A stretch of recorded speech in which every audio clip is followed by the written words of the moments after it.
morning, everyone. My name is Roseanne DiMaria-Ghalili. I'm a professor of nursing in the College of Nursing and Health Professions at Drexel University. I'm here today to bring you some short tips for prevention and health maintenance during COVID-19. My tips are focused on what I call STAR tips related to your medications, vaccinations, hydration, and moderation. So let's get started.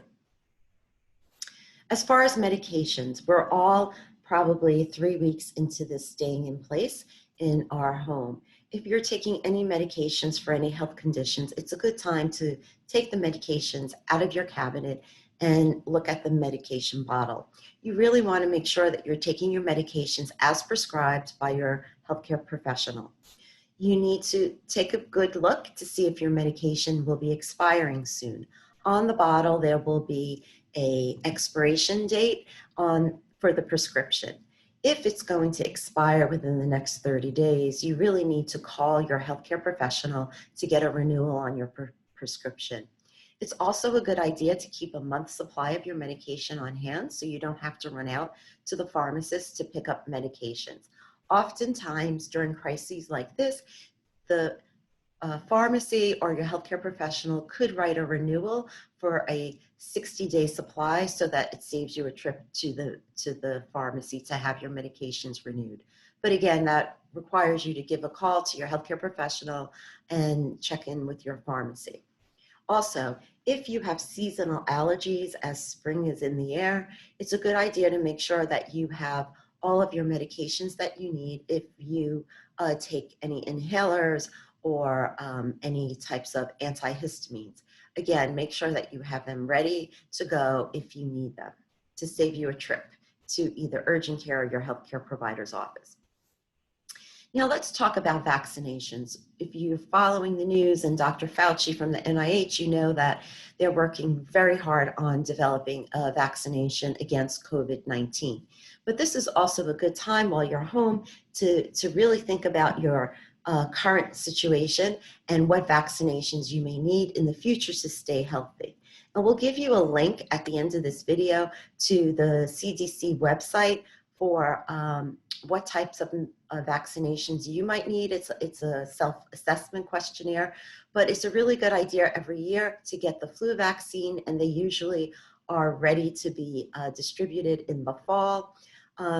Tetanus and DTaP is another vaccine that we should all be up to date on, and we get that every 10 years.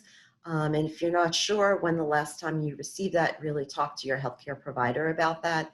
Pneumococcal vaccine is a vaccine that's often given once, and you have immunity for that for quite some time. It prevents against pneumococcal pneumonia, and it's usually recommended for people 65 years of age and older, but it can be recommended for people less than 65 if you have certain chronic health conditions. And another good vaccine to think about receiving and talking to your healthcare provider about if you're 50 years of age and older is the shingles vaccine. And again, these are take some notes about these so that when next time you do get in to see your provider, you would really want to discuss this with him or her so that you know that you stay up to date on your vaccines. Next, I want to talk about hydration. Healthy individuals need to take or to consume 6 to 8 glasses of water a day, 8-ounce glasses of water a day. And that might be difficult to do if we're just sitting around all day watching TV, but it's really important that we stay hydrated. And caffeinated beverages can sometimes contribute to this total hydration count, but water is really the best. And certainly alcoholic products do not help you maintain your hydration. You really want to watch out for signs of dehydration at this time, which may include little or no urine, urine that's darker than usual, dry mouth, fatigue, thirst, headaches, and some people are very vulnerable to becoming dehydrated, and they can become confused or have dizziness. Now, this recommendation for maintaining or for consuming 6 to 8 glasses of 8 ounces of water a day is really for people who are healthy that are not on any fluid restrictions. We also need to remember that hydration is really important to prevent certain conditions as well, such as constipation. If you're not out there walking a lot and sitting around on the couch watching TV all day, you may be becoming at risk for constipation. So increasing your fluid intake can definitely help keeping things moving. Kidneys, it's really important to drink enough fluids per day to prevent kidney stones and for some people, preventing urinary tract infections. Finally, I want to leave you with some tips about moderation. As we're all home watching the news, binging on Netflix, first thing we reach for is our comfort food. It's really important at this time to indulge in comfort food in moderation, because if we're not exercising and moving around a lot, we'll really be packing on those extra pounds later on, and it'll be hard to take off. However, if you have chronic conditions, you really need to stay on track and maintain a healthy diet. If you have hypertension, you really need to limit your salt intake to about 1,500 milligrams per day.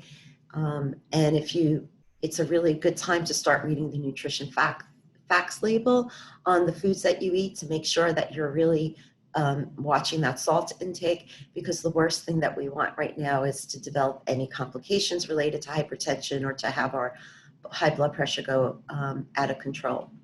Another thing that you really need to monitor are carbohydrates and your sugars if you have diabetes. Again, it may be difficult right now to adjust your diabetes medication, so it's really important that you maintain a healthy diet as prescribed by your physician. So really watch that carb intake. And lastly, it's important that if you have high cholesterol, that you really monitor your saturated fat intake, because again, we don't want our cholesterol levels going up too high during this period.